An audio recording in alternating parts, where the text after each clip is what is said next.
Party studio पर जाए director Dinesh ji Devsi धमाका।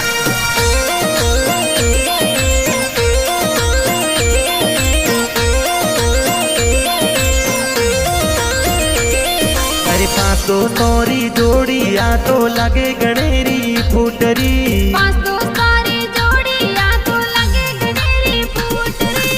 नूर बारी करम टाका ठाड़ी गौरा बासी जी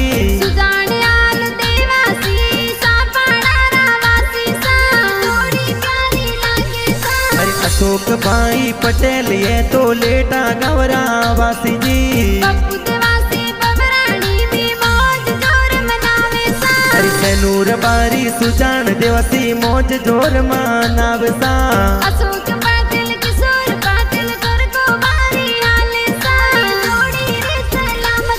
अरे पप्पू देवासी नाम प्यारो ठरको हाले बारिसा।